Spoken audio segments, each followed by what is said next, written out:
Google launches its new logo. An inkless camera, Polaroid makes one. A lottery website, Ashley Madison, denies it's shutting down. And the preparations for the journey to Mars begins. Change is everywhere. Inventions, innovations, gadgets, the internet. Science and technology is redefining the way we live. Rappler brings you the frontline news in this brave new world. Hi, I'm Matthew Ang. Google launched its new logo.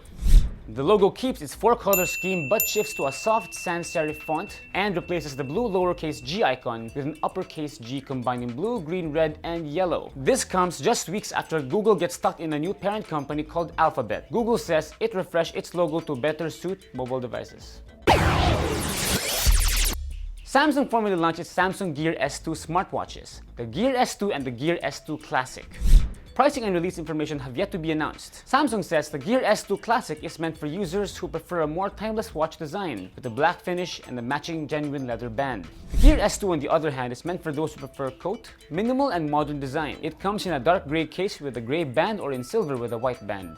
Both the Gear S2 and S2 Classic sport the 1.2-inch circular Super AMOLED display. It's 11.4mm thick with a 360 by 360 resolution at 302 pixels per inch.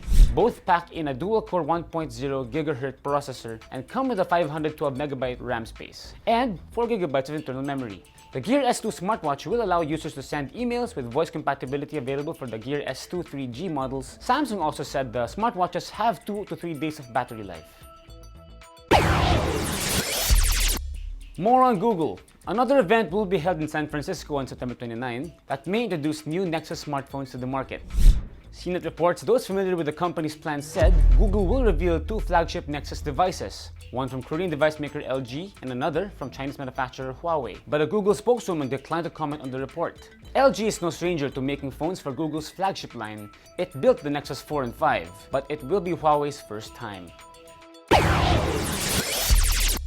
An inkless camera?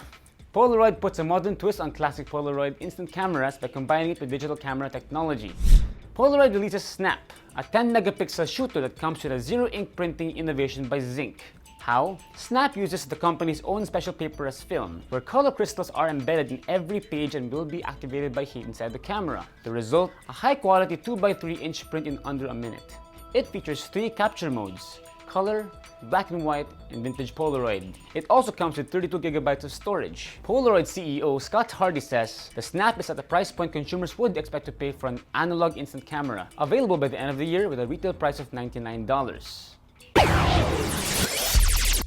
Tech manufacturer Intel says it will invest $50 million in quantum computing that could radically advance complex problem solving.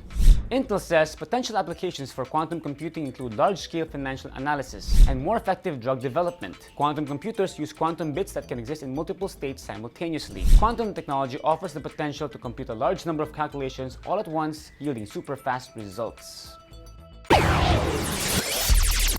A lottery website, Ashley Madison, denies it will soon be forced to shut down. The site's parent company, Avid Life Media, or ALM, releases a statement saying its troubles are, quote, greatly exaggerated.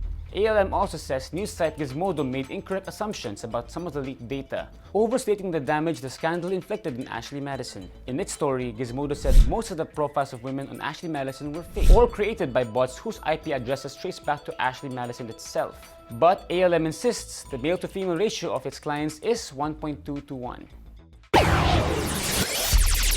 Is Xiaomi ready to enter the laptop market?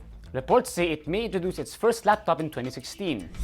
A Bloomberg report says people with direct knowledge of the matter revealed Xiaomi has been in talks with Samsung to supply memory chips, with that agreement potentially extending into providing displays.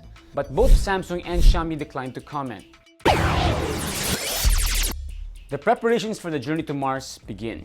6 people shut themselves inside the dome for a year in Hawaii in the longest US isolation experiment aimed at helping NASA prepare for the pioneering journey. The crew includes a French astrobiologist, a German physicist, and 4 Americans, a pilot, an architect, a doctor, journalist, and a soil scientist. The 6 are based on a barren northern slope of Mauna Loa in Hawaii, living inside the dome 36 feet in diameter and 20 feet tall. The men and women will live like astronauts and will have to wear a spacesuit if they have to go outside. SpaceX says it will delay the flight of its Falcon 9 rocket.